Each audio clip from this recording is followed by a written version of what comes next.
Hello and welcome to the Liverpool.com podcast with me, James Martin. You might have noticed already one or two things different about this week's episode. For one thing, I'm joined by Tom Beattie. Tom, how are you doing? Yeah, I'm good, thanks. Thanks for having me. Yeah, you're very welcome. And of course, also the more observant among you may have noticed that I've changed scenery. That's to spare you the rather loud snores of my cat up in the office. But one thing that hasn't changed is that to get the best discount off your NordVPN plan, you can go to nordvpn.com/bloodred. Our link will also give you 4 extra months on the 2-year plan. There's no risk with Nord's 30-day money-back guarantee. The link is in the podcast episode description box. And now today we're going to be talking a little bit about summer transfer plans for Liverpool and specifically what needs to be done, if anything, in that midfield department. I mean, last summer there was that big revamp, wasn't there, Tom? 4 signings, all midfielders. And you sort of think, fast forward a year, we're really going to be talking about the midfield again? But there's that question still about kind of the base of the midfield. Yeah, definitely. I mean, I think there was a little bit of almost a honeymoon period in a sense. I think when the new players obviously came in after the summer.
Hello and welcome back to the Liverpool.com podcast. I'm James Martin and today I'm joined by Tom Beattie.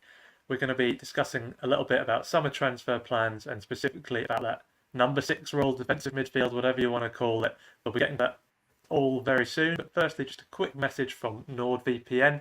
To get the best discount off your NordVPN plan, go to nordvpn.com/bloodred. Our link will also give you 4 extra months on the 2-year plan. There's no risk with Nord's 30-day money-back guarantee. The link is in the podcast episode description box. Right, let's get straight into it, Tom. Thanks for joining us today. We're having a look, as I say, at that field, at the base of that midfield. And it's just, it's hard to sort of work out how we've got to this point in the sense of we had that summer transfer splurge, if you like, last summer, 4 transfers in, all midfielders. It was very much that kind of rebuild, wasn't it? And yet here we are a year down the line and there's still that sort of question mark over, do we need that specialist defensive midfielder? Yeah, I think there was obviously a lot of the sort of the honeymoon period after we brought players in, which I think has sort of subsided over the course of the season. Obviously it's a long league season and in the cup and that sort of thing, and I think we've really seen the impact, obviously, of certain players, Ryan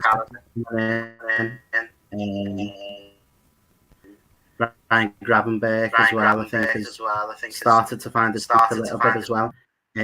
But yeah, obviously that number 6 role, Endo, I think he's had some good games through the season, but obviously there's always that element when you bring in an older player. Is it a long-term kind of signing or is it just kind of a stopgap? I think we're all kind of wondering that a little bit now. Like you say, is this the time now to kind of jump a little bit and maybe splash the cash a little bit in that position? Obviously, the other top teams in the league have got a specialist in that position. And I think we've just about seen the difference a little bit in the bigger games, I think. Particularly, the games against Arsenal, for example. Declan Rice was incredible. Rodri, obviously, for Man City as well, has been amazing for a good number of years now. And I think that's maybe that little bit of that extra bit that them two teams have got on us at the moment. So, yeah, I think the new manager, when he comes in, I think that will be an area, like you say, that he'll be looking at, maybe strengthening, yeah. Yeah, we mentioned Rodri and Rice there. The thing that really got me thinking about it was watching the Champions League over the last couple of weeks with Emre Can, obviously formerly of this parish. He's left a long time ago now, but he's really sort of not reinvented himself, because he did play that number 6 role at times for Liverpool. He sort of split his minutes, didn't he, between there a little bit further forward and then sometimes centre back as well. But he's really made that kind of number 6 role his own. He's very much in that almost Rodri mould, if you like, and he was so impressive. I don't know how much of the Champions League he caught, but over the 2 legs, I think he was one of Dortmund's best players, and he's been really key to that run, hasn't he? Yeah, absolutely. And it's quite a funny team, that Dortmund team, in some ways, in the sense that, through the spine, they've kind of got players who, for years have maybe almost had to reinvent themselves. And, Matt Hummels, for example, he's come back in. I think he's 35 now, and he probably had the game of his life last night, didn't he? And over the 2 legs, he was probably the best player over those 2 legs. And I think Emre Can is obviously not far behind him. I mean, we saw, I think, some of what he was capable of, I think, at Liverpool, and he played a variety of positions, obviously under Brendan, and then just into the Klopp era as well. And I think he's often one that got away a little bit in terms of, he was with the project from the start, and obviously he went on a free as well. I think after the 2018 Champions League final, so that always felt like a breaking off period moment, I think, in Klopp's reign a little bit, where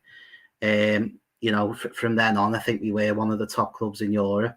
Obviously, we got that summer really right. Fabinho came in, so kind of going back to the number 6 question, like you said there with Emre, that was kind of his replacement. And you look at last night a little bit, and you do think, if we would have maybe transplanted Emre Can into the team you've got now, it's funny how things work out that way. But I think, a lot of Liverpool fans like myself and yourself, it's kind of, you're happy for players where they move on. And there's been a lot of players who've left Liverpool and struggled, I think, over the past 5 or 6 years to sort of have that kind of form that he showed at Liverpool. So it was nice, in a sense, I think, to see him do well in that game. And hopefully he goes on and does it in the final. And because there's obviously that connection with Dortmund as well, through Jurgen Klopp. And yeah, I think in general, I was quite happy for him in many ways.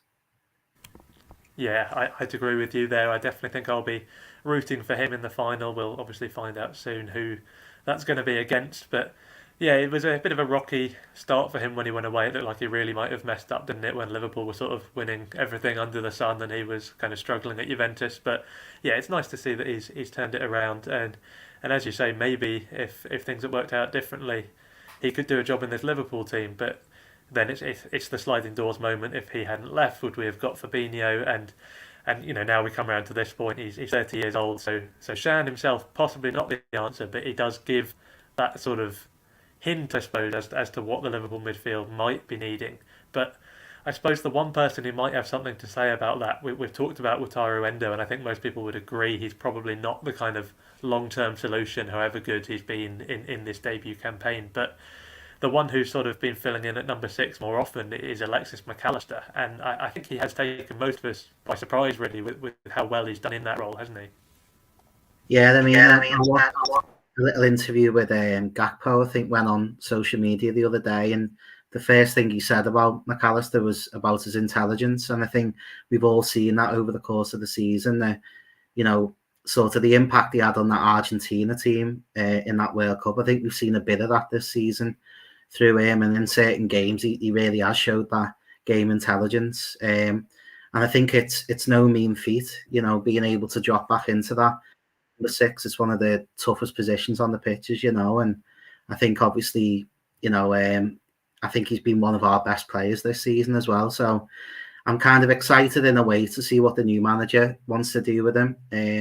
I love him in that kind of number 8 role kind of thing, almost like the Wijnaldum role, kind of moving it forward, I think. So yeah, they like them kind of further up the pitch, but I think he's done a really good job in that number 6 as well. And it's always good, I think, to have versatility, I think, in a modern day squad as well.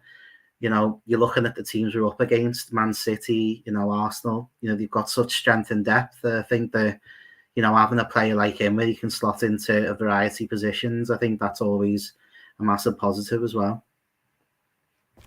Yeah, I mean, we touched upon Declan Rice earlier because I think it's pretty commonplace to sort of draw that comparison and say, well, look, City have Rodri, Arsenal have Rice, but you look at where Rice has played his minutes, and I mean, it's not quite an even split. He has often been in that number 6 role, but he's also been used a little bit further forward on quite a few occasions. So I suppose there is something to be said for those players who can do both. But yeah, is it a case of we see the best of McAllister if we get him a proper number 6 behind him, or do you think that maybe there's a risk that Liverpool almost loses something? Because what we have seen from him in that deeper role is that sort of deep line playmaker element where he can really bring something that even Fabinho didn't necessarily always bring to the setup.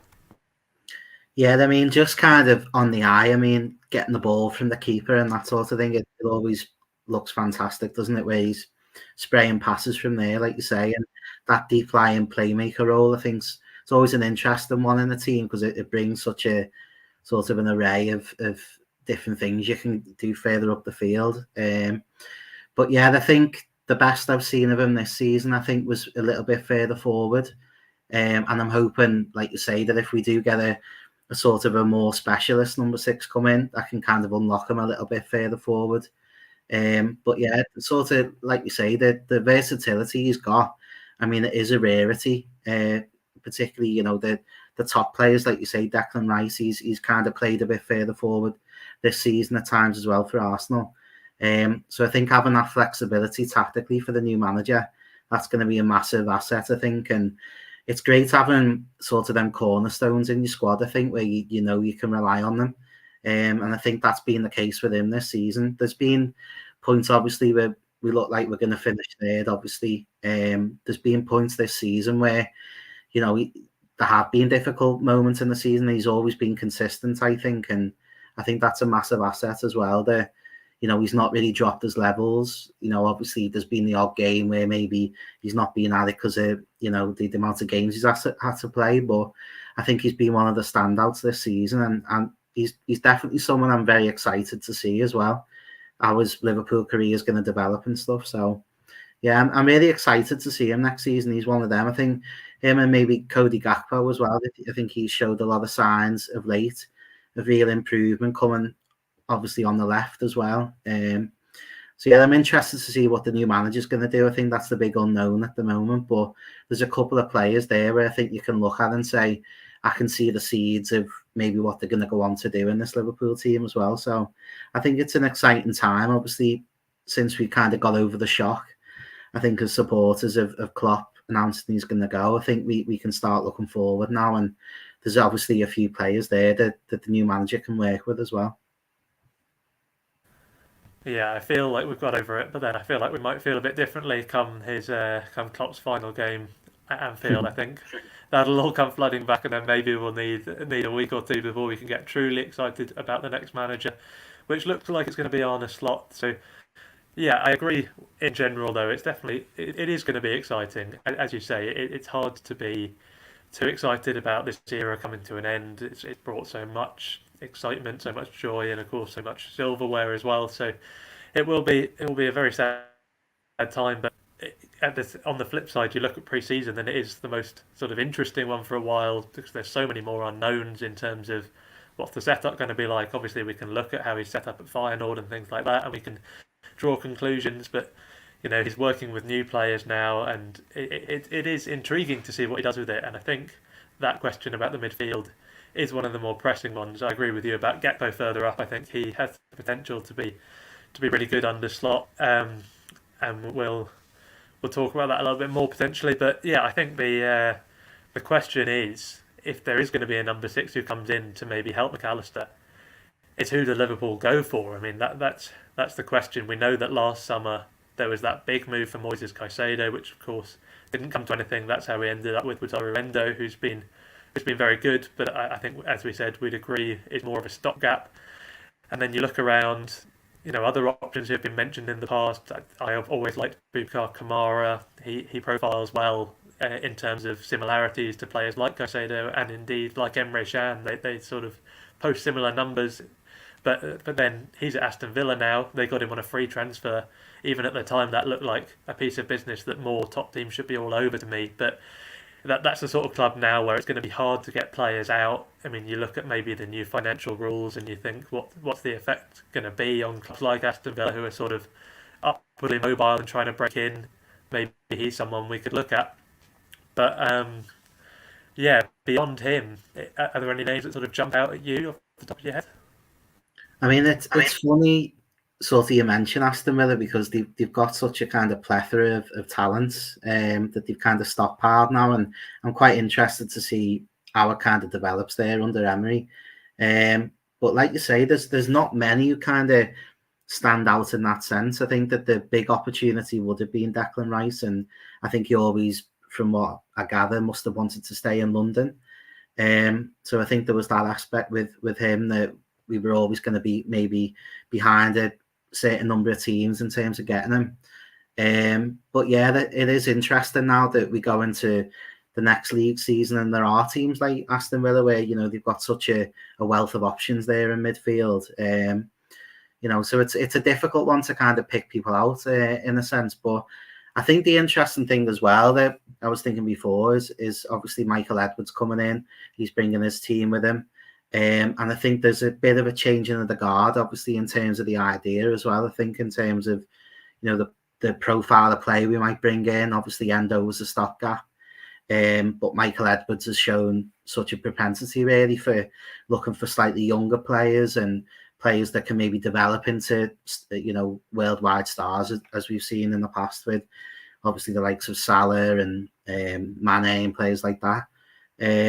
So it's an interesting new era that we're moving into. Obviously, like you say, there's the FFP stuff as well, but I've kind of got confidence in Edwards that he can pull stuff out of the bag. I think he's one of them outliers within the sport in some ways, I think, where he's always been able to find gems kind of out of nowhere. I'll always remember when we brought in players like Diego Jota. That was an interesting one where I think we all looked at it at first and thought, I'm not really sure why we're going for him. And then you actually look at the numbers underneath and you think, oh, I understand that now. And he's proved an amazing signing for Liverpool. So there's been countless examples like that. Andy Robertson, even obviously, the goalkeeper Alisson, Virgil van Dijk, where Michael Edwards always seemed to get the transfer spot on. So I still think we're in kind of a rebuilding stage in some ways. So it's quite interesting to see. The midfield question, whether we need another centre-back as well, whether there's improvements in the forward line. So I think there's a lot of answers for a lot of questions to be answered kind of thing with what he's going to do in the summer. And there's that new dynamic with the manager as well, which is quite interesting as well. So, yeah, I'm quite excited to see how it's going to play out, I'd say. Yeah, I think you're right. If there's one man you trust with the task of finding someone to fill those shoes, it would be Michael Edwards. I mean, you mentioned a few of his hits there in the transfer market, and another one you'd say, speaking about that number 6 role is Fabinho. That was a little bit out of nowhere, wasn't it? Almost kind of old school in terms of the links were there, and then he was arriving and signing, which was a bit of a tonic after that 2018 Champions League final defeat, which of course, as we mentioned at the top of the show, Emre Can did feature in briefly. He came on in the 83rd minute. He was talking about that a little bit earlier, actually, having qualified for this year's final, and he was saying about how he'd been coming off the back of his injury, hadn't really played for 8 or 9 games before coming on in that final. So another what if moment maybe, because he had been playing and starting most of those games in the European run when he was fit. But I suppose you look at that final and the unavoidable sort of narrative of it was Karius, wasn't it? So you think maybe the story wasn't the number 6 there, but maybe it was in future Champions League finals. You look at 2022, Fabinho, of course, rushed back for that one because he'd also been in a fitness race heading into it. And obviously, again, it was a story of the goalkeeper in the sense that Courtois was playing out of his skin that day. But then it was that one goal that sort of sucker punched Liverpool, and you do wonder maybe if Fabinho had been fully fit. And then, of course, in hindsight, we look at the season Fabinho had after that. Maybe he was just approaching the kind of edge of his peak years anyway. So I suppose, does it underline the importance of a number 6? You could say it does. But like you say, it's all about finding one in the transfer market, and that will be potentially the task of Michael Edwards and, of course, Richard Hughes, who's arriving as the new sporting director. We don't know quite as much about him, but we know he's an Edwards appointment. So I suppose by the same logic, that's enough to sort of trust him on that. He's coming from Bournemouth. I suppose you look at the Bournemouth squad, I don't think there's anyone who really stands out in that kind of position. So maybe no obvious links there. But what you do want to look at, I suppose, is that age profile that you touched upon. It's going to be someone, if anyone, that's in that kind of promising bracket. And it's easy to say, look, Liverpool missed the boat because you mentioned Rice, you mentioned Caicedo. But I suppose the nature of how Liverpool has done transfer business when it's been at its best is signing those players. It's a bit of a cliche, but sort of making them into superstars rather than before they've become the superstars. So, there's certainly names we can throw out who are sort of maybe on the cusp, who have looked promising. You look at maybe someone like a Zubamendi, who's been linked with moves away at Real Sociedad for a couple of years now and has still stayed put. So he's maybe someone we could see surface. But I think you're right in saying that when someone comes along, it'll be someone who's going to become great at Liverpool, not someone who you naturally jump straight to. So I suppose the only final question to touch upon is, does it need to be this summer, or do you think Endo, as that stopgap, has another year in him, especially when you sort of factor in the fact that there are others who can play there, so players like McAllister and maybe even Curtis Jones, who's played there more on the international stage, but occasionally for Liverpool. So do you think it's an urgent transfer question, or do you think maybe sort the defence first this summer and it's maybe one you can put off for another year? Yeah, I think it could be one, to be fair, that you kind of push back a year. I think that Endo, for the kind of duration of the rest of his contract, I think can be a really good squad player for Liverpool. I think it was obviously difficult for him after he came back from international duty, I think, just to kind of get going again in a Liverpool shirt. But I think before then, he was showing, that he'd really settled into the team and he'd really found his way. So I think, obviously with the summer coming up, he can have a bit of a break. And I think that, potentially as a squad player, I think he could still be a real asset to the squad, particularly with his experience. He's obviously been the captain of Japan, and he's got that kind of, CV in a sense that, he can take responsibility in games and that sort of thing. I think that I'd like to see us keep Endo. I think that, he's a player who can add stuff to the squad next season.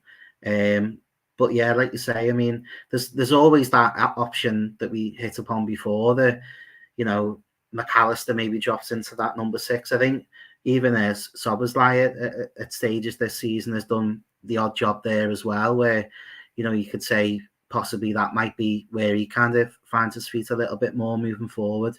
He's had a decent start to his Liverpool career, but, potentially that could be somewhere where, he kind of develops into sort of the next stage of his career.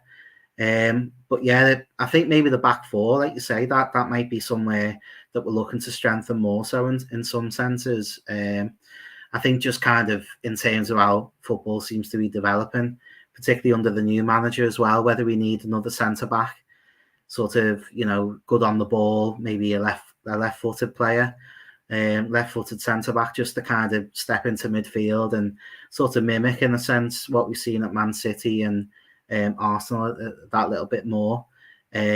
so yeah, that brings up questions as well of what Trent's role will be next season, and it's all these unknowns that they're quite interesting in a sense. I think you touched on it before, that it's probably the most interesting sort of pre-season in some ways since Klopp came in, or maybe going back to 2018, like you mentioned, with Fabinho coming in, and that kind of got the ball rolling with the other signings who came in, Alisson and Van Dijk, quite just before that as well. So yeah, it's an interesting time, I think, for Liverpool. There's a lot that I think can go right this summer. I don't think we need as many tweaks as we did obviously last summer. I think we've kind of done half of the rebuild, looking at it as a full season now. Obviously there was that honeymoon period where it looked like everything had slotted into place, but I think there's been that little bit of a drop off, maybe because of a lack of numbers in the squad. So yeah, keeping people like Endo around, I think, could be a real good move, I think, for the new manager, just to keep that stability there. But yeah, hopefully there's money there for him to spend as well, and we can maybe fill a couple of holes in the squad this summer. Yeah, like I say, I think the centre-back question, whether we need another body there, obviously with Joel Matip looking like he's on his way. He's been a massive servant for Liverpool, hasn't he? And the amount of games he's played, he's been a real unsung hero for 5 or 6 years that he's been at the club.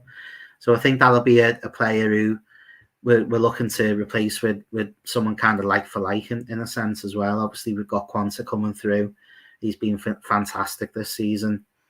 And obviously Ibu Kanate as well. When he's fit, is an incredible defender, as we know. So there's a lot of options there, I think. But just another body in there, I think, wouldn't go amiss at the back. And yeah, the number 6 question, I think it'll keep coming up until we do get our sort of equivalent to a Rodri or, like you say, Declan Rice. So it's a funny position, I think, for us to kind of sort of grapple with in a way. So yeah, I'm interested to see how it's going to play out. Yeah, it's a tricky one, and I think you're right to sort of mention Matip. I mean, I think you'd be right to mention Matip on just about every show. If I had my way, I'd make them all sort of tributes to Joel Matip. I think he's been an absolute legend. I love him to pieces, and he's definitely one who'll need replacing. But I think it was good to mention Kwanzaa, because one thing Klopp said, sort of the only advice really he's given to his successor, he's tried to mostly stay out of it, but is to remember the kids that are coming through when it comes to the transfer market. Don't forget them. So I suppose before we sign off, we should just have a quick word for Stefan Bajcetic. Very tough season for him in terms of injuries, but he's just coming back now, got a few minutes against Tottenham. I suppose no discussion about future plans for the number 6 would be fully complete without sort of having a quick assessment of, do you reckon it could be him? Yeah, as soon as you said that, I thought, obviously he showed last season the quality he's got in abundance. I think for his age, I was amazed that he looked just completely beyond his years, didn't he? And he played in some massive games. Obviously, we ended up getting beat by Real Madrid in the end, but there were games other than that. I remember up at Newcastle, he had an incredible game up there as well. And yeah, the amount of talent that he showed in the games he played, I was amazed, really. I haven't seen a player, particularly in a very specialist position like that, come in and hit the ground running so well. So I was really impressed with him, and I was delighted, to be honest, when he did come on against Tottenham there. It felt like a big moment for him. He obviously had the crowd behind him, and I think he really grew into the game as well. I was impressed. Obviously, it's going to take him that little bit of time, I think, again, to get going in this Liverpool team. But I think you make a really good point there.